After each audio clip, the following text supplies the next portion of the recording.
बिस्मिल्लाहिर्रहमानिर्रहीम, अस्सलामुअलैकुम, good morning public. मैं हूं आपके साथ आपकी मेज़बान वनीज़ मोइन। मेरे साथ अब्दुल रऊफ साहब मौजूद हैं, मेरे साथ आमिर रियाज साहब मौजूद हैं। इस्लामाबाद से हरमीत सिंह ने हमें ज्वाइन किया है और हर रोज़ हम आपकी सुबह को हसीन बनाने के लिए आ जाते हैं। आज हम आपको बताएं कि अपने हाथों को कैसे साफ रखना है, जर्म्स को भगाना है। रऊफ साहब प्लीज़ आज ये जिम्मेदारी आप सर अंजाम मैं कर लेता हूँ। डेटॉल का 99.9% वो कह रहे हैं जर्म्स को मारता है, और अपनी हिफाजत का दायरा बढ़ाएं, अपने हाथों को सैनिटाइज करें। आजकल इसका विसर्जन करना है आजकल खासतौर पे ऐसे में कि जब कह रहे हैं तीसरी लहर कोरोना की आ रही है, तीसरी लहर को करना है बाय बाय, और अपनी हिफाजत का दायरा कार आपको खुद वसी करना है। जी सर, आप मेरी ये गलती हर दफा ठीक करते हैं। चलें कोई बात नहीं, सर के यहाँ होने का फायदा ही है कि मेरी कुछ इस्लाह हो जाती है, कुछ सीखने को मिल जाता है। लेकिन चलें आगे बढ़ते हैं और हम अपने व्यूअर्स को ये बता दें कि आज बलोच कल्चरल डे है और इस दिन को बहुत खूबसूरत अंदाज में मनाया जाता है। बलोची बहुत ज़्यादा इसमें नज़र आते हैं, डिफरेंट कल्चर के लोग वहाँ पर मौजूद हैं, लेकिन किस तरह वो बलोची कल्चर को एंजॉय करते हैं वो इस हवाले से तकरीबात का भी इंतज़ाम होता है। जब दिन जैसा जैसे शुरू होता जाएगा, एक्टिविटीज़ होंगी, हम आपको उस बारे भी बताएंगे। लेकिन अब हमारे साथ आमिर रियाज साहब मौजूद हैं, तो बिला ताखीर हम आज के मौजू की तरफ आते हैं, जो कि है नया पाकिस्तान हाउसिंग स्कीम। 50 लाख घर तामीर किए जाने थे जिनका वादा किया गया था, अब ये था नहीं है, अब ये होने जा रहा है। और इसी सिलसिले में लाहौर डेवलपमेंट अथॉरिटी ने नया पाकिस्तान स्कीम के तहत 35,000 घर बनाने का जो है वो इरादा कर लिया, और इसी सिलसिले में पहले 4,000 घर बनाए जाएंगे जिसका PC1 अप्रूव हो चुका है। तो आमिर रियाज साहब, very good morning to you, कैसे हैं आप? अल्लाह का शुक्र, आप सुनाए, आप ठीक? अल्हम्दुलिल्लाह हम ठीक ठाक हैं। इसमें सिर्फ मैं ये बता दूं कि ऐसे लोग तमाम जो हमें देख रहे हैं जिनके पास घर नहीं अब, तो ये आपका जो प्रोजेक्ट है ये उनके लिए खुशखबरी है एक तरह से कि अब सस्ते अंदाज में सस्ते घर 27 लाख रुपए में पहला घर जो होगा, जो जिसको दिया जाएगा वो बड़े खुश नसीब अपने आप को तसव्वुर करेगा। अब 4,000 घर होंगे ये। हाँ। और इसकी और भी तफसील जरा बता दें कि किस्तें कितनी होंगी, कितने साल के लिए होगा?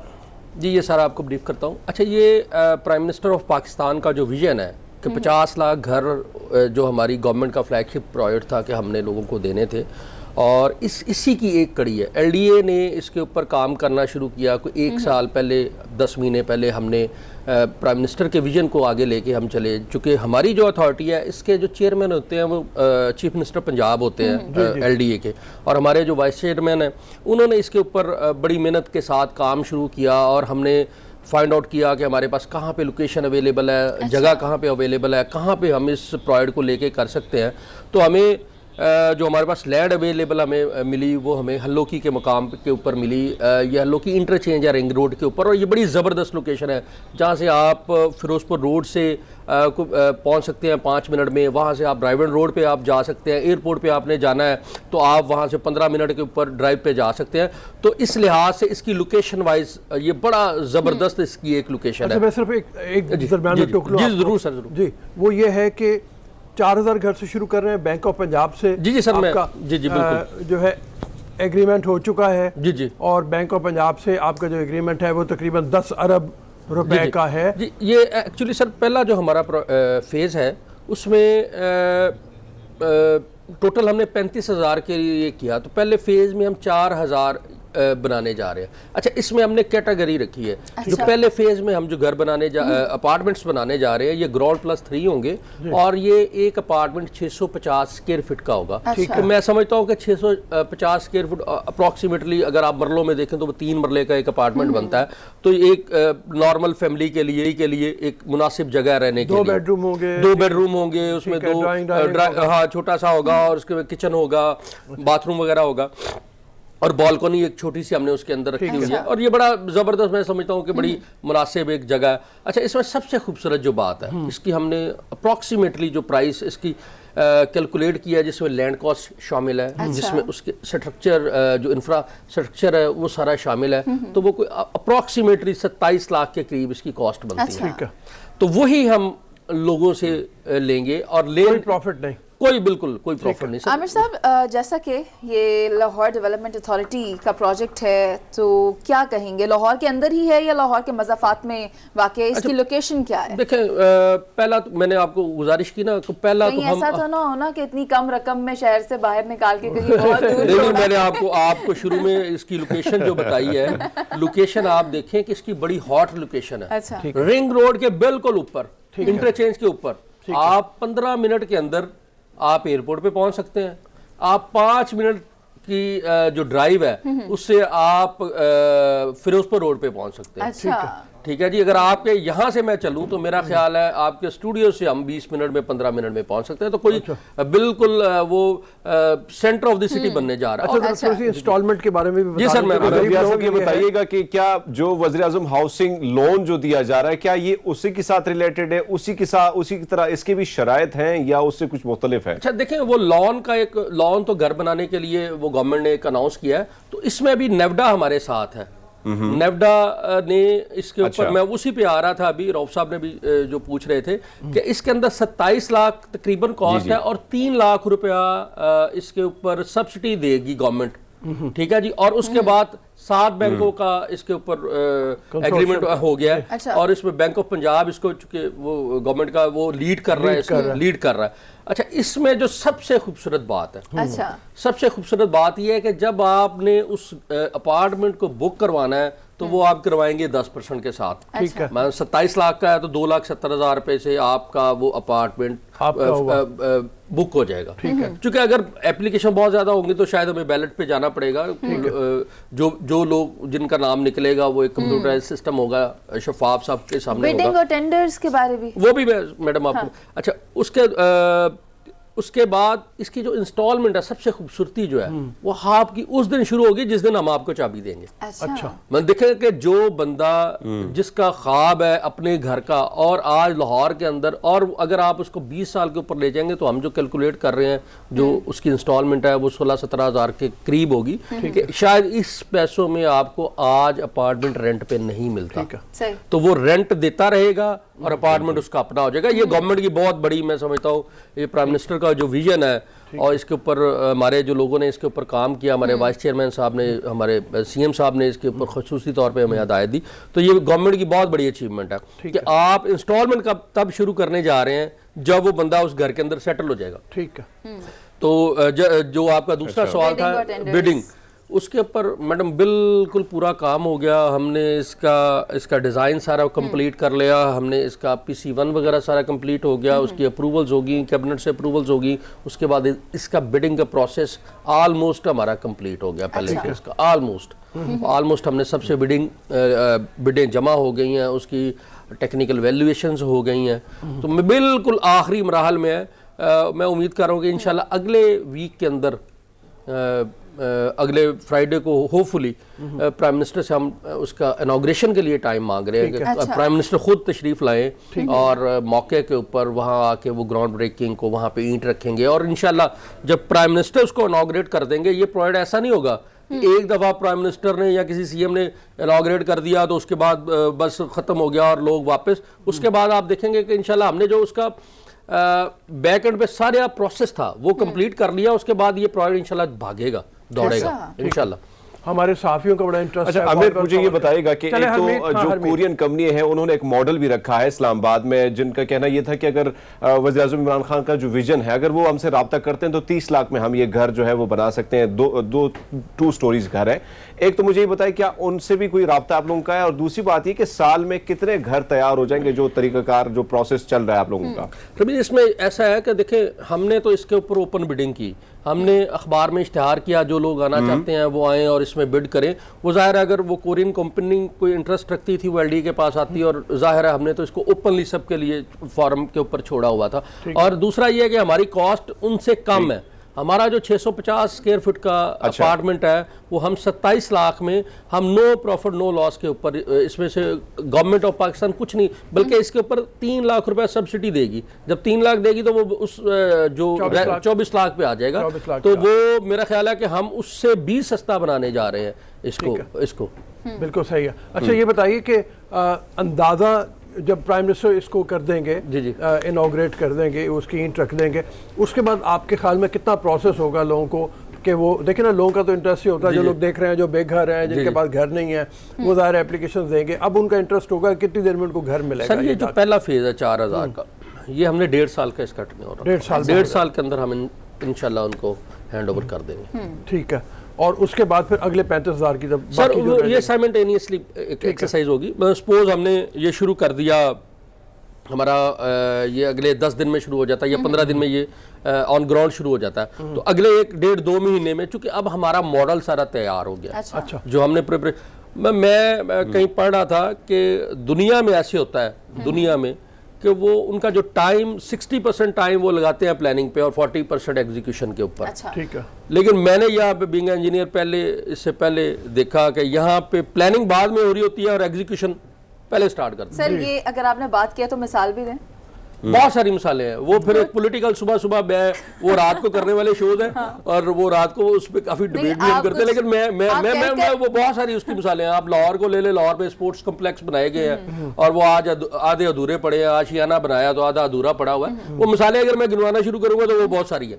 तो वो अगर आप किसी प्रोजेक्ट को प्रॉपर प्लान करके चलाएं तो मेरा ख्याल है कि कोई ऐसी कबाहत नहीं होती। आप उसके किसी प्रोजेक्ट की फेलियर क्या है? फेलियर ये है कि आपने उसको डिजाइन कर दिया, आपके पास पीछे फंड्स नहीं है, आपने फंड्स का कोई प्लान नहीं किया कि आपने कैसे लेने हैं, आपने उसकी लैंड एक्विजिशन नहीं की, आपने जो कॉन्ट्रैक्टर है उसका प्रोसेस ठीक नहीं किया, तो ये प्रोजेक्ट के फेलियर है। तो अगर आप इनसे बाहर निकल जाएंगे, आप इन चीज़ों को प्रोसेस करके चलेंगे, तो मेरा ख्याल है कि कोई ऐसी चीज़ नहीं है कि जिसके बाद आपका प्रोजेक्ट किसी फेलियर से आमिर रियाज साहब, बहुत से लोग जो हमें देख रहे हैं, अगर वो बुकिंग करवाना चाहें इन अपार्टमेंट्स की, इन फ्लैट्स की या घरों की, तो तरीकाकार क्या है? अच्छा, ये अगले अभी 1.5 साल बाद करवाएंगे? नहीं, 1.5 साल बाद नहीं करवाएंगे। अच्छा, उसका तरीकाकार ये होगा, अगले मेरा ख्याल है कि अगले 1 हफ्ते 10 दिन के अंदर अखबारों के अंदर, टेलीविज़न के ऊपर बड़े बड़े इसके इंशाल्लाह हम इश्तिहार चला देंगे। अच्छा। उसके बाद एक फॉर्म को डाउनलोड का सिस्टम होगा या LDA से आप ले सकेंगे और उसको आप उसको जमा करवाएंगे। वो हम उसका एक अलग डायरेक्टोरेट बना रहे हैं शायद LDA के अंदर, लेकिन इसका जो स्क्रूटनी का हम तरीकाकार बना रहे हैं उसमें से LDA बिल्कुल बाहर हमने कर दिया खुद। वो स्क्रूटनी उस बंदे की करेगा, बैंक करेगा और नेवडा करेगा। ठीक है, क्योंकि ये घर हम बना रहे हैं बिल्कुल जैसे आपके कैमरामैन है, आपके वो लोग जिनके पास बिल्कुल वो जो पहले घर बना नहीं सकते थे, जिनके लिए बहुत मुश्किल थी, तो वो उसकी नेवडा जो है ना स्क्रूटनी करेगा कि इसके पास पहले उनका एक क्राइटेरिया उन्होंने सेट किया हुआ है कि इसके पास कोई प्रॉपर्टी नहीं है या जो भी उनके एक उन्होंने SOPs उसके बनाए हुए हैं, उसके अकॉर्डिंगली वो सारी चीज़ें देखेंगे। अच्छा, उसके बाद बैंक उसको वैल्यूएट करेगा कि जी ये बंदा अगर इसने 15,000 12,000 कोई इंस्टॉलमेंट जो फिक्स हो रही है, क्या वो दे सकता है, किस तरह देगा, उसके क्या प्रोसीजर्स होंगे वो उससे लेने का। तो ये 2 एजेंसीज उसको जो है वो देख रही वो देखेंगी, उसको वो उसकी स्क्रूटनी करेंगी, उसके बाद उसकी जो एप्लीकेशन है वो प्रोसेस में डाल दी जाएगी। ठीक है जी। उसके बाद उसको कहा जाएगा कि आप इसका 10% जो है वो मतलब वो जमा करवा देगा और वो उस प्रोसेस का हिस्सा बन जाएगा। उसके बाद फिर अगर सपोज आज हम बनाने जा रहे हैं, जब हम 4,000 बनाते हैं तो हमारे पास एप्लीकेशन 6,000 आ जाती है, 8,000। आमिर रियाज साहब, अगर मैं बात करूं, ये तो चलो एक अच्छा प्रोजेक्ट है और अल्लाह करे कि वैसा ही जिस तरह आप बात कर रहे हो, लेकिन अगर मैं हाउसिंग जो लोन है उसके हवाले से बात करूं, उसमें काफी सारी चीजें ऐसी हैं कि जब आप बैंक जाते हैं तो उसमें जो ऑन ग्राउंड चीजें हैं वो काफी चेंज है। आप जब इश्तिहारात में बात आती है कि घर सबके लिए है, लेकिन वहां पे जाके आपको ये देना होगा कि भाई आपके पास 40,000 या 30,000 रुपए आपकी जो सैलरी है वो लाजमी होनी चाहिए। दूसरी बात, एक और चीज उसमें ये नजर आई है कि अगर 1.5 करोड़ का आपका प्लाट है तो आप आम बैंक के पास जब जाते हैं तो आपको इजीली लोन मिल जाता है, लेकिन यहां पे ये है कि जो प्राइम मिनिस्टर का जो लोन सिस्टम है, जो स्कीम है, उसमें 40 लाख से ज्यादा का अगर आपके पास प्लाट है तो आपको लोन नहीं मिलेगा। मुझे इस चीज की समझ नहीं आई। नहीं, उसमें ये जो लोन का सिस्टम उन्होंने बनाया ना जी, देखिए 1.5 करोड़ का जिसके पास मालियत का प्लॉट है, तो वो अगर एक छोटा घर बनाना चाह रहा है तो वो तो उसको अगर वो रिप्लेस करता है, उसको सेल करता है, तो 1.5 करोड़ में एक अच्छा वो घर बनाने के काबिल होता है। तो ये मेरा ख्याल है ये जो स्कीम प्योरली रखी गई है उन लोगों के लिए रखी गई है, लो इनकम के लिए। ठीक है। तो अगर आप वो 1.5 करोड़ या 2 करोड़ वाले बंदे को उस कैटेगरी में कंसीडर करेंगे तो मेरा ख्याल है कि वो लोग जो जिनकी ज़रूरत है, जिनकी नीड है, शायद वो रह जाएंगे इसके लिए। तो इसके लिए वो एक स्टैंडर्ड्स बनाए हैं। वो ज़ाहिर है बैंक ने भी एक अपना सिस्टम देखना है कि आपने किन लोगों को लोन करना है, किस तरह करना है। ज़ाहिर है कि इसका फिर ज़ाहिर है उन्होंने रिवर्स लेना है, तो इस तरह का इसके ऊपर सारा सिस्टम है जी। चलें, ये एक अच्छा इकदाम है, PC1 अप्रूव हो चुका है। वो तब जो घर लेना चाहते हैं और घर बनाने की सकत नहीं है तो उनके लिए इसमें आसानी है। कम एक साथ पर आपको चाबी मिल जाएगी और आप अपने घर में रहकर अपने घर की पेमेंट्स कर सकते हैं। अभी हम जाएंगे एक ब्रेक पर, जिसके बाद वापस आएंगे और आपको बताएंगे कि सेनेट इंतखाबात के लिए कौन आया है मैदान में। अगर जानना है तो देखते रहिए good morning public. We'll be right back after a short break.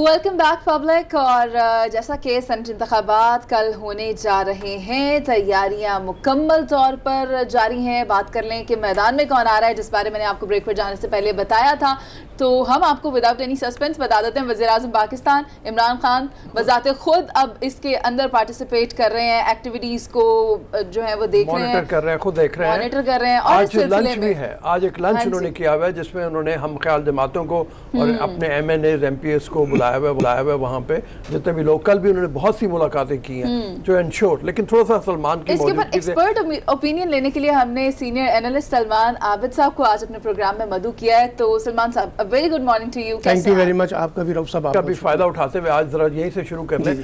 थोड़ा सा इब्हाम नहीं हो गया कल की जो एक जो सुप्रीम कोर्ट की एक वर्डिक्ट आया है, एक उन्होंने जो दिया है, उसे अब दोनों जमातें लेके अपना अपना मतलब का मतलब निकाल रही हैं। देखिए बात ये है रऊफ साहब, जब फैसले आते हैं ना, अच्छा, उसमें अगर दोनों पार्टियों के लिए गुंजाइश हो तो फिर हर पॉलिटिक पार्टी जो है वो पॉलिटिक्स करती है, उसमें से अपना इंटरेस्ट निकालती है।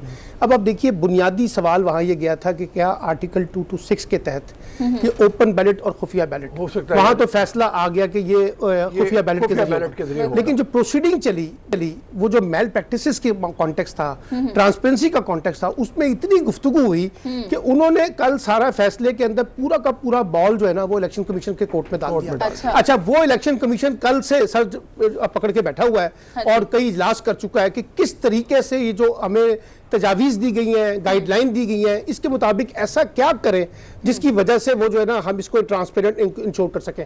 और फिर फैसले में कल लिख दिया कि ये सिक्रेसी जो है ये हतमी नहीं होती, यानी किसी वक्त अगर आप चाहें तो आप किसी पॉलिटिकल पार्टी के लीडर के दरखास्त के ऊपर इसको इन्वेस्टिगेट भी कर सकते हैं। ठीक है। अच्छा, अब उससे हुकूमत समझती है कि हमारी ये तारीखी फतह है। और टेक्निकली मैं ये समझता हूं हमें इसी पॉइंट को उन्होंने लेके वो किया है कि ये चूंकि अल्टीमेट नहीं है, मतलब इसको तब्दील इसको देखा जा सकता है कि कौन सा बैलेट किसको गया। हुकूमत को एक एज ये मिला, हुकूमत को डर ये था कि उसके अपने अरकान असम्बली जो है ना बहुत से वो शायद नाराज हैं और वो उनको वोट ना दें। तो अब ये जो सिक्रेसी का जो पॉइंट इलेक्शन कमीशन के कोर्ट में डाला है, उससे अरकान असम्बली के अंदर एक खौफ तो आएगा कि अगर हमने इस मौके पर कोई ऐसी चीज की और कहीं हम पकड़े ना जाएं। क्योंकि देखिए एक होता है ओपन इजहार करना, आमिर लियाकत हुसैन ने ओपनली कहा कि मैं हफीज शेख को वोट नहीं दूंगा, वो एक समझ आती बात। लेकिन अगर लोग आपको कहें कि मैं आपके साथ हूं और जिस दिन वोट डालना हो वो वहां से किसी और को वोट दे ले, तो अच्छा ये वोट किसी असूल और नजरियात की बुनियाद पे तो नहीं पड़ते ना, जोड़ तोड़ है, गिव एंड टेक है, तो वहां ये प्रॉब्लम आएगा। इसलिए हुकूमत को एक एज हो गया एक बात। कल दूसरा एज उनको बड़ा शानदार मिल गया, ये जो पूरा प्रोपेगेंडा या पूरी कॉन्टेक्स्ट था कि जी GDA नाराज है, MQM नाराज है, बाप वाले नाराज हैं, काफ लीग वाले नाराज हैं। अब कल चारों ने ऑफिशियली तो अनाउंस कर दिया कि हम हफीज शेख के साथ हैं, हुकूमत के साथ हैं। अब इसमें से कोई इंडिविजुअल कॉन्टेक्स्ट में गिलानी साहब के बकौल जिनसे वो हमायत लेना चाहते हैं वो निकलेंगे नहीं निकलेंगे, मुझे लगता है कि ये एक चीज़ है। दूसरी इसमें बड़ी अहम बात हुई, रऊफ साहब आप तो जानते हैं कि पोलराइजेशन इतनी थी पीटीआई वर्सेस पीएमएल, ये पंजाब में जो एक बड़ा मार्का हुआ वो तो कमाल ही हो गया। वो तो ऐसा कमाल हुआ कि समझ नहीं आ रही कि मरियम से जब पूछा गया कि ये क्या हुआ है, उन्होंने कहा मैं क्या कह सकती हूँ। और मुझे मेरी इंफॉर्मेशन के मुताबिक मरियम इस पूरे खेल में आउट थी। ये फैसला जहां हुआ उसमें चौधरी बरादरान, शहबाज शरीफ, हमजा शहबाज, जहां ये फैसले हुए उसी के अंदर कहीं इस्लामाबाद के बारे में भी कोई मामला जरूर तय हुआ है। ठीक है मदर, अस्सलाम वालेकुम। जी वालेकुम सलाम रहू। ये आप अगर सुन रहे हैं गुफ्तगू हमारी, हम पहले तो जरा पंजाब के हवाले से बात कर रहे हैं कि इतनी पोलराइजेशन जो थी, यानी जो नून लीग और पीटीआई वर्सेस हुआ था सारा गेम, और वो पंजाब में आके अजीब लगा कि जैसे सलमान ने कहा मरियम को पता ही नहीं और बाला ही बाला ये सारे मामला हो गए थे। इस बारे में क्या कहते हैं आप? नहीं, पहली चीज तो ये कि मरियम को पता था।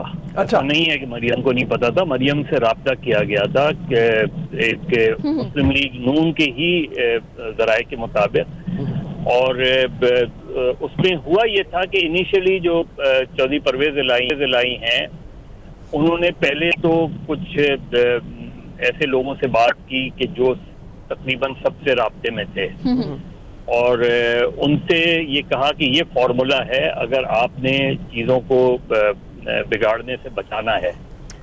और उसका तरीक़ाकार ये तय हुआ कि सबसे पहले तो चौधरी साहब ने ये कहा कि इमरान खान साहब की इसमें कंसर्न शामिल होनी चाहिए। तो इमरान खान साहब से सबसे पहले रब्ता किया जाए कि अगर इस फॉर्मूले पे अमल करवाया जाए तो वो उस पर तैयार हैं या नहीं हैं।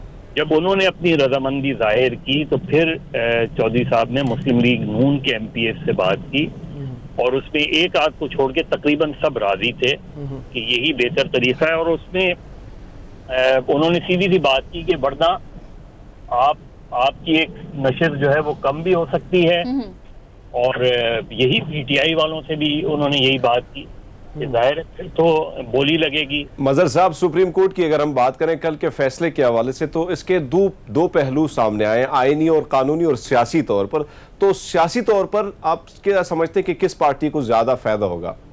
देखिए, कंफ्यूजन फैला दिया माजरत के साथ इस राय ने, और इसलिए कि एक सीधा सा सवाल था कि सेनेट का इलेक्शन 226 के तहत हो सकता है या नहीं हो सकता, और उस पर सुप्रीम कोर्ट ने एक बात राय दे दी कि सीक्रेट बैलेट से ही होगा और 226 के तहत होगा। अब उसके बाद जो चीज है उसमें कंफ्यूजन क्रिएट किया जा रहा है। उन्होंने सुप्रीम कोर्ट ने सिर्फ ये बात की है कि election commission free and fair election को और ट्रांसपेरेंट इलेक्शन को यकीनी बनाए। उन्होंने ये राय दी है, उन्होंने ये फैसला नहीं दिया। और ये इसको इंटरप्रेट किया जा रहा है, और आप जितने भी कानूनी राय है आप देख लें, चाहे वो रिटायर्ड जजेस हों, सीनियर लॉयर्स हों, सबने एक ही राय दी है कि इलेक्शन जो है अगर सीक्रेट बैलेट से होगा तो सीक्रेसी के माने सीक्रेसी होती है। ये नहीं हो सकता कि आप उस पर कोई निशान छोड़ दें ताकि बैलेट जो है वो आइडेंटिफाई हो जाए, वो हो नहीं सकता। मजहर साहब, कता कलाम के लिए माजरत, लेकिन अभी हम यही बात कर रहे थे कि अगर कहीं कोई कंफ्यूजन पैदा होती है तो फिर तो ये पता किया जा सकता है कि किसने वोट किसको कास्ट किया। तो जो हॉर्स ट्रेडिंग का एक अलमिया है, क्या उसको रोक पाएंगे?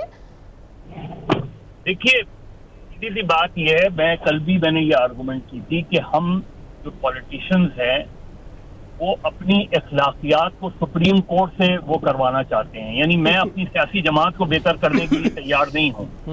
मैं जब ऐसे अरकान को लेकर लाता हूँ असेंबली में जिसके बारे में मुझे खुद भी यकीन ना हो कि ये मेरे हैं या नहीं हैं, तो फिर आप दूसरों को कहाँ से अखलाकियात, यानी मैं अखलाकियात कोई डंडे के जोर से तो नहीं आती।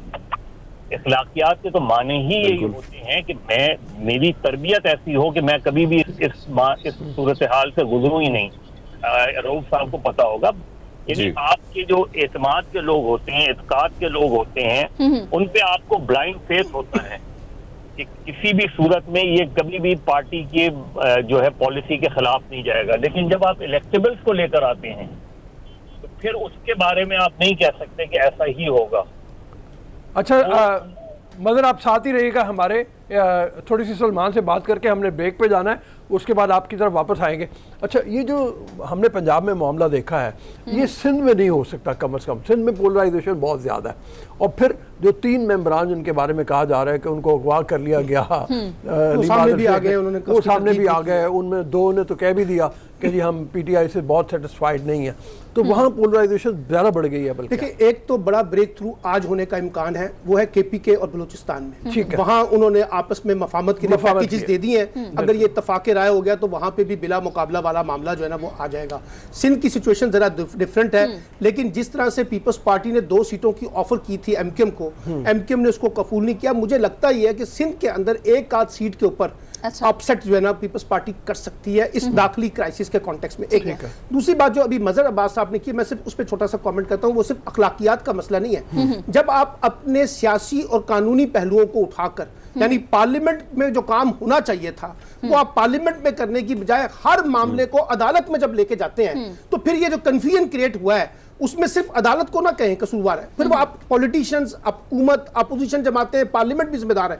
यही काम अगर पार्लियामेंट के अंदर 1 माह पहले से, 1.5 माह पहले से प्रोसेस स्टार्ट हो जाता और ये किसी नतीजे पे पहुंच जाता तो एक नतीजा निकल आता। अब देखिए, दोनों पार्टियों ने चार्टर ऑफ डेमोक्रेसी में तो कहा था कि ओपन बैलेट के तहत इलेक्शन होना चाहिए, लेकिन जब वक्त आया तो सब ने अपने अपने पॉलिटिकल स्कोर किए और मामला कोर्ट में डाल दिए। और ये सिर्फ ये मामला नहीं है रऊफ साहब, हर मामले को हमारी सियासी जमातें खुद करने की बजाय अपनी जिम्मेदारियां हैं ना वो कोर्ट पे डालने की कोशिश करती हैं, उससे बरी जमा करती हैं, जिससे ये प्राइसेस जो है वो और ज्यादा उभर के सामने। मामला बहुत अहम है और इस पर बात भी बहुत डिटेल से है। मजहर अब्बास साहब, आप हमारे साथ ही मौजूद रहिएगा। अभी हम एक ब्रेक पर चलते हैं, जिसके बाद वापस आएंगे और करेंगे सेनेट पर बात। So don't go anywhere public, stay with अस।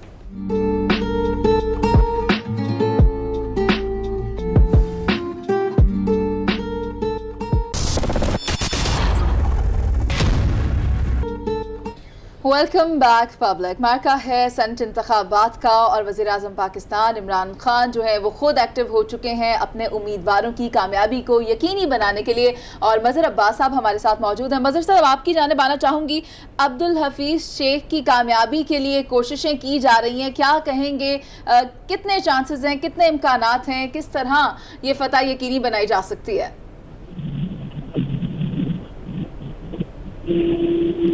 यही सलमान से बात कर लेते हैं पहले। देखिए, कल तक तो बज़ाहिर लगता था कि गिलानी साहब बड़े स्ट्रॉन्ग कैंडिडेट हैं और जरदारी साहब ने यकीनन कुछ सोच समझ के उनको मैदान में उतारा था, ऐसे तो नहीं उतार दिया था। बिल्कुल सही। लेकिन ये जो तासुर देने की कोशिश की गई कि पीटीआई में जो बगावत है उसका फायदा वो उठा सकते हैं। कल वो थोड़ा सा डिफ्यूज हुआ है जब चारों एलाइज पार्टनर जो हैं, बाप वाले और एमकेएम वाले और जीडीए वाले और काफ लीग वाले, उन्होंने खुलकर जब हफीज़ शेख की हिमायत की है, उससे थोड़ा सा हफीज़ शेख को एज तो मिला है। अब सवाल सिर्फ ये है कि गिलानी साहब जिन्होंने लेटर लिखा और प्राइम मिनिस्टर तक भी वो खत चला गया कि आप मुझे वोट दें, वो कितना जोड़ तोड़ करने में कामयाब होते हैं within the ally partner और विद इन द पीटीआई के अंदर।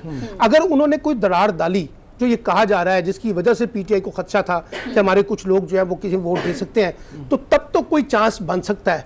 बज़ाहिर इस वक्त की जो नंबर गेम है और जो अलाई ने ऑफिशियली अपने आप को अनाउंस करके अपने आप को एसोसिएट किया हफीज़ शेख के साथ, तो मुझे लगता ही है कि गिलानी साहब के मुकाबले में हफीज़ शेख को थोड़ा सा एज हासिल हो गया है या पिछले 24 घंटे की डेवलपमेंट के अंदर। क्योंकि जब तक अलाई पार्टनर खुलकर सामने नहीं आ रहे थे, वो पीपल्स पार्टी के साथ बैठ के 2 सीटों की ऑफर भी हुई, इधर भी कुछ नजर आ रहा था, तो कुछ प्रॉब्लम नजर आता। मुझे लगता है कि प्राइम मिनिस्टर ने उसको सेटल डाउन तो किया किसी हद तक, और अब देखना ही है कि वाकई ये नतीजा आएगा। क्योंकि देखिए, अगर गिलानी साहब जीतते हैं ना, इसके बाद एक नया क्राइसिस सेनेट के कॉन्टेक्स्ट में आ जाएगा और फिर वो एक बड़ा क्राइसिस है हुकूमत के लिए। तो चाहेंगे। हाँ जी, मदर से भी राय ले लेते हैं। मदर, अस्सलाम वालेकुम दोबारा। जी वालेकुम सलाम रऊफ। हाँ, ये हम बात कर रहे हैं हफीज़ शेख वर्सेस गिलानी साहब, इसमें आप क्या देख रहे हैं? सलमान का तो ये कहना है कि जो 24 घंटे की डेवलपमेंट है इसमें हफीज़ शेख को थोड़ा सा एज मिला है, इसलिए कि एलाइज जो हैं जो पीटीआई के, उन्होंने सपोर्ट ओपन अप कर दी अपनी कि हम हफीज़ शेख के पीछे हैं।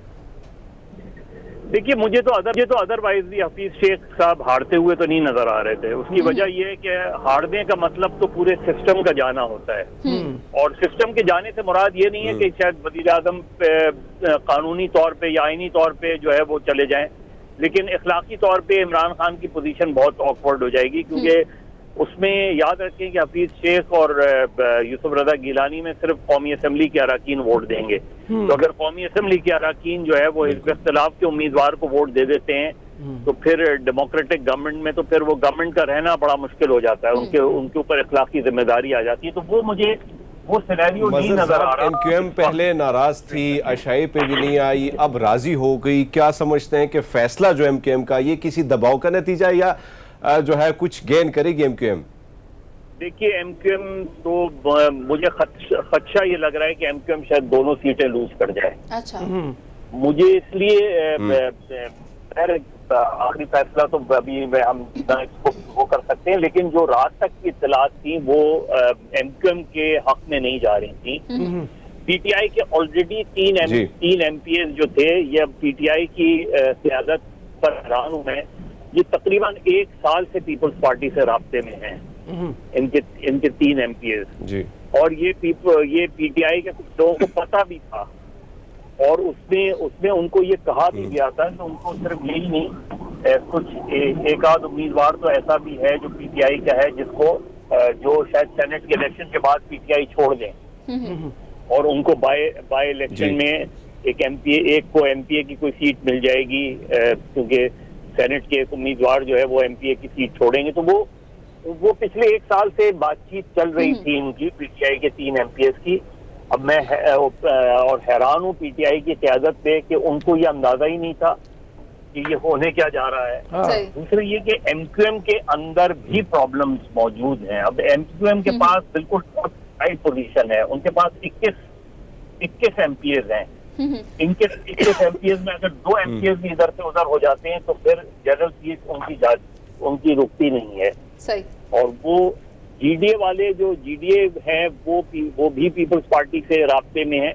तो सिचुएशन यहाँ कोई पीटीआई और उनके इत्तेहादियों की अच्छी नहीं है। उनकी कोशिश ये है कि वो 5 नहीं तो कम से कम 4 सीटें तो जीत जाएं। ठीक है। ये सारी कंफ्यूजन जो है ये सिंध के अंदर हमें नजर आ रहा है इस वक्त। जो मुकाबला है ना, वो असल में है ही सिंध में। और ये भी देखना पड़ेगा वो जो अबड़ो साहब है, क्या वाकई वो अपनी सीट निकालने में कामयाब होते हैं। इस विद इन द पार्टी में जो क्राइसिस है वो बहुत इंपॉर्टेंट फैक्टर होगा। तो मुझे लगता है कि मुकाबला जो है वो इस वक्त सिंध के अंदर जो है ना, अपसेट्स की जो पॉसिबिलिटीज जैसे मजहर अब्बास ने कहा, उसकी गुंजाइश पैदा हो रही है। अगर ये सारे लोग एक जगह पर अलाइनमेंट नहीं होती इनकी, जो हुकूमत और उनके इत्तेहादी जमाते हैं, तो फिर उसका सेटबैक जो है ना वो फिर हुकूमत और फैसल वाडा के ऊपर भी ये सब मामला अपने राब्ते तेज कर चुके हैं। यूसुफ रजा गिलानी कहाँ स्टैंड कर रहे हैं? देखिए, मैंने आपको कहा कि गिलानी साहब की पूरी कोशिश है कि वो उस 8-10 वोटों के साथ ब्रेक कर सके हुकूमत के अंदर, लेकिन वो कितने कामयाब होते हैं। अब मैंने कहा कि आज के बाद जिस वक्त मैं आपसे गुफ्तगू कर रहा हूँ, मुझे उसका इम्कान जरा कम नजर आता है। मेरे ख्याल में बहुत मुश्किल है।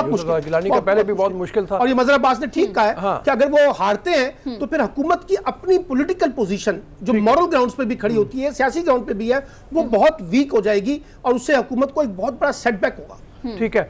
मजहर जरा थोड़ी सी फैसल वाडा और अबड़ू साहब के बारे में भी बताइए कि इनकी पोजीशन को किस हद तक खतरा है?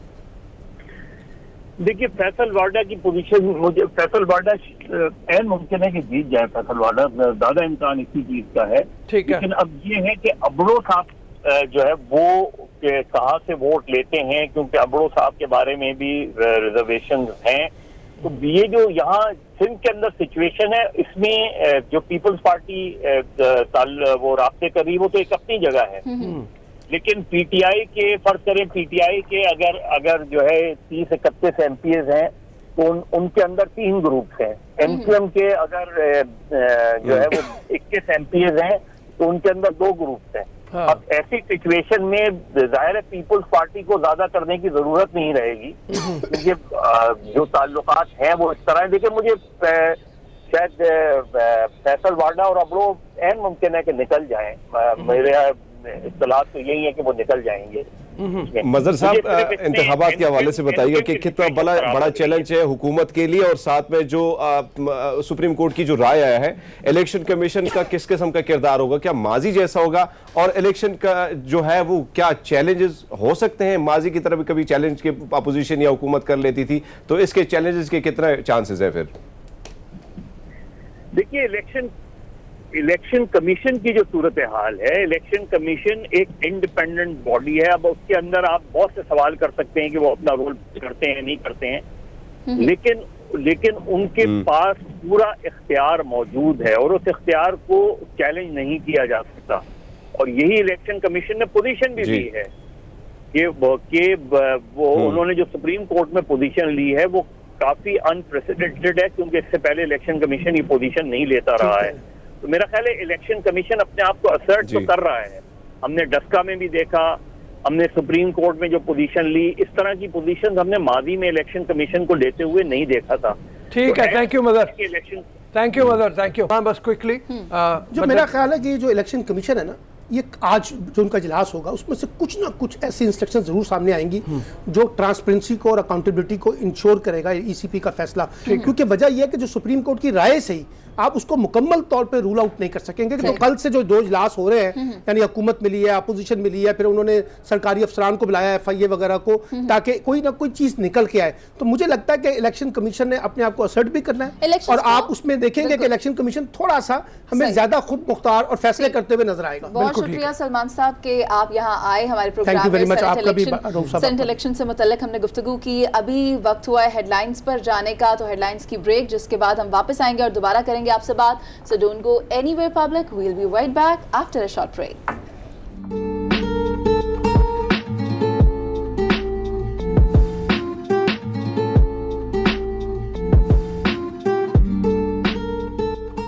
Welcome back public. और अब कुछ बात करेंगे हमसाया मुल्क में बनने वाली मूवीज़ के बारे में, उनकी इंडस्ट्री के बारे में, कि वहाँ पर फिल्म इंडस्ट्री के ऊपर, ड्रामा इंडस्ट्री के ऊपर और टीवी के ऊपर किस तरह से हिंदुत्व प्रिवेल कर रहा है और उससे एक सोसाइटी के माइंडसेट पे क्या असरात डेवलप हो सकते हैं। इसी पर बात करने के लिए इकबाल खुर्शीद साहब हमारे साथ मौजूद हैं। A very good morning to you Iqbal साहब, कैसे हैं आप? बहुत शुक्रिया, तमाम सुनने वालों की खिदमत में आदाब। क्या कहेंगे इकबाल साहब, किस तरह से नरेंद्र मोदी अपने ही लोगों के माइंडसेट्स को ट्यून कर रहा है अपनी बॉलीवुड इंडस्ट्री, अपनी मीडिया इंडस्ट्री के जरिए? जैसे कि आप जानते हैं कि इस वक्त जो मीडिया है वो सबसे बड़ा जरिया है किसी भी ख्याल को प्रोपेगेट करने का, लोगों तक पहुंचाने का। और आप जानते हैं कि हॉलीवुड तो एक बहुत बड़ा सिनेमा है, बहुत बड़ी इंडस्ट्री है। हॉलीवुड को उसी तरह यूज किया गया जैसे वर्ल्ड वॉर 1 के बाद जब जर्मनी की और फ्रांस की इंडस्ट्री तबाह हो गई थी वर्ल्ड वॉर 1 की वजह से, तो जो हॉलीवुड था वो पेनिट्रेट कर गया। हॉलीवुड के जो स्टार सिस्टम था उसके जरिए अमेरिका का जो सिनेमा था उसने डोमिनेट किया। तो हॉलीवुड में हम देखते हैं इस खित्ते के अंदर गुर्बत है, मसाइल हैं, इस्तेहसाल है, लेकिन जो हॉलीवुड तस्वीर डिपिक्ट करता था, बॉलीवुड तस्वीर डिपिक्ट कर रहा था हिंदुस्तान की, वो बहुत ही शाइनिंग थी, उसमें बहुत चमक दमक थी, उसमें रंग थे। मगर इन रंगों के पीछे जो कैनवस था वो स्याह था, क्योंकि वहां पे भी बदनवानी है, गुर्बत है, मसाइल है, तासुब है। मगर इस बॉलीवुड के जरिए एक बहुत ही रोशन, खुशगवार, दिलपजीर तस्वीर हमारे सामने पेश की जाती थी। अच्छा, जिसके अंदर जाहिर सी बात है कहीं कहीं प्रोपेगेंडा भी था। जी इकबाल, हम ये देखते हैं कि किसी भी फिल्म को कामयाब बनाने के लिए या ड्रामे में कामयाबी के लिए एक तो किरदारों की मिथ होती है, एक प्लॉट की मिथ होती है। एक ज़माने में ये दोनों चीज़ ऐसी थी जो सेकुलरिज्म के तहत चला करती थी। अब सेकुलरिज्म से निकल के बिल्कुल एक हिंदुत्व मोदी ने मतलब उसको बना दिया है। तो वो जो लोग थे ना, जैसे गुलजार हो गए, सुधीर मिश्रा हो गए, हमारे पास बिमल रॉय का, सत्यजीत रे का सिनेमा था, वो पीछे निकल गया, वो कोई बाहर निकल गया। और इसकी जगह अब बाहुबली टाइप की वो जो हिंदू मिथ के ऊपर बेस करके फिल्में बननी शुरू हो गई हैं। तो ये इसके बारे में जरा तफसील से बताइए थोड़ा सा। तो इसमें सबसे पहली बात तो ये है कि जो हमारा प्रोटैगनिस्ट है बॉलीवुड का वो तब्दील हो गया। अब प्रोटैगनिस्ट पहले जो बॉलीवुड का था वो सेकुलर इमेज रखता था, वो सबको साथ लेके चलने वाला था, उसकी जो मजहबी शनाख्त थी वो अहम नहीं थी। मगर अब जो प्रोटैगनिस्ट है आपके पास, उसकी मजहबी शनाख्त अहम होना जरूरी है। वो किस मजहब से ताल्लुक रखता है, वो अपने देवी देवताओं को कितना मानता है, और उन्हें अपनी विक्ट्री के अंदर जो उसके बाद क्लाइमेक्स में हम देखते हैं राइजिंग एक्शन है, फिर फॉलिंग एक्शन है, तो वहां पे वो जो सुपरनेचुरल पावर्स हैं उनके साथ वो कितना अटैच होता है, पहले ये नहीं दिखाया जाता था। हम चाहे दीपा मेहता देखें जो कि पैरल सिनेमा को लीड कर रही थी, या करण जौहर देखें जो पॉपुलर सिनेमा को लीड कर रहे थे, दोनों की अप्रोच सेकुलर थी। मगर अब सेकुलर अप्रोच खत्म होती जा रही है। इकबाल खुर्शीद साहब, अगर मैं इसी बदल चुका है के साथ एक और चीज ऐड करूं, जिस तरह रऊफ साहब ने बात की कि उनके बाहुबली टाइप फिल्में आई, चलो हम मान लेते हैं कि चलो उनका रिलीजन है, वो अगर अपने सुपरस्टार सुपर हीरोज जितने उनके गॉड्स हैं उनको अगर वो ट्रिब्यूट पेश करते हैं, ये एक अलग चीज़ है। लेकिन आप देखें कि सिखिज्म पे उन्होंने या इस्लाम पे इस तरह की कई कंट्रोवर्शियल चीज़ें उन्होंने कोशिश की थी। आपको याद होगा नानक शाह फकीर के नाम से एक मूवी आई थी जिसमें बाबा गुरु नानक जी का रोल उन्होंने किया था, एक किरदार अदा किया गया था। लेकिन उसमें क्या एलिमेंट शामिल किया गया? एलिमेंट ये था कि सिखिज्म में वहदानियत के अलावा और चीज़ों को हम नहीं मानते हैं, ये क्लियर है। लेकिन उसमें ये शो किया गया कि बाबा गुरु नानक जी क्या कर रहे हैं कि सूरज को सजदा कर रहे हैं। तो उसके बाद सिख निकल आए, मुख्तलिफ जगहों पे एहतजाज जो आपको याद होगी ये चीज। तो उसके बाद ये हुआ कि चलो फिल्म रोकी गई। अब अकायद पे सीधा अटैक करना ये कितना खतरनाक साबित हो सकता है?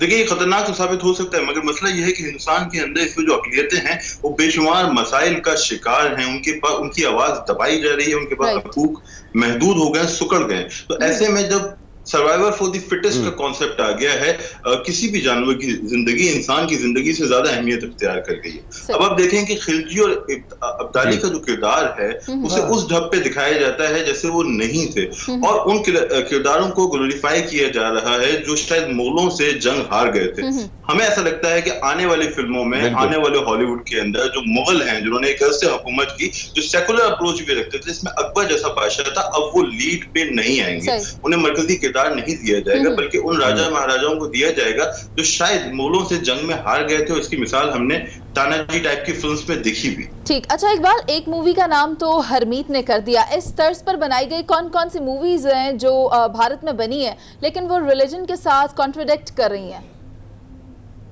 असल में अभी हिंदुस्तान अलग अंदाज में बदल रहा है। अभी वो ये करने के बजाय, चूंकि वो क्लेम तो करते हैं, उनका जो सेकुलरिज्म है वो असल में मेकअप है, दुनिया को ये बताने के लिए कि हम बहुत ज्यादा शाइन कर रहे हैं, हमारे यहाँ एतदाल है, इस्तेसाल नहीं हो रहा, इसके लिए वो ये मेकअप कर रहे हैं। तो अभी वो बराह रास्त दीगर मज़ाहिब को हिट शायद ना करें और ना करना चाहें, क्योंकि उनकी ऑडियंस तो वहां से भी है। सिख भी उनकी फिल्म देखते हैं, मुसलमान भी फिल्म देखते हैं, वहां अगर बुद्धिस्ट हैं तो वो भी आते हैं, मगर वो ग्लोरीफाई उस कैरेक्टर को कर रहे हैं जो हिंदुत्व या अपनी हिंदू शनाख्त के साथ नुमाया हो रहा है। इसकी मिसाल जैसे मैंने आपसे कहा कि खिलजी और इब्दाली और मुगल जो हैं अब वो नुमाया किरदारों में हमें दिखाई नहीं देंगे। अब हम देखें कि अभी प्रभास की एक फिल्म अनाउंस हुई है जो कि रामचंद्र जी की शख्सियत पे मबनी होगी और 2022 में वो रिलीज होगी। तो उसको हिंदुस्तान की सबसे बड़ी फिल्म कहा जा रहा है, और जो कौम परस्त है उन्होंने उसका जश्न ये कहते हुए मनाया है कि अब हम गैर मुल्की या बैरूनी हमला आवरों की जिंदगी पर फिल्म नहीं बनाएंगे, अपने हीरोज पे फिल्म बनाएंगे। रामचंद्र जी पर फिल्म बननी चाहिए, मगर उसे इस एंगल से ग्लोरीफाई करना ये बताता है कि बॉलीवुड का चेहरा मस्त हो चुका है, बदल चुका है। जिस चेहरे पे कल तक वो सेकुलरिज्म की मेकअप किया करते थे, अब उसकी जरूरत वो महसूस नहीं कर रहे। अच्छा, इसकी लपेट में आपने ये देखा कि हमारे खान्स आ गए, सलमान खान, शाहरुख खान, जितने भी हमारे खान्स थे उनकी फिल्में बहुत पॉपुलर हुआ करती थी। लेकिन अब ये हुआ कि उस प्रोपेगेंडा के तहत पहले से उनकी फिल्म आने, आपने दिल वाले की मिसाल दी कि दिल वाले के आने से पहले सोशल मीडिया के ऊपर उसके खिलाफ प्रोपेगेंडा शुरू हो गया, तो खान्स कहीं बैकग्राउंड में चले गए और उनकी बजाय सामने जो आ रहे हैं वो और लोग हैं। तो इसके बारे में भी बताइए। तो सबसे बड़ी बात यह कि खान्स ने एक से इंडस्ट्री पे राज किया और कोशिश के बावजूद कभी भी उन्हें रिप्लेस नहीं किया जा सका।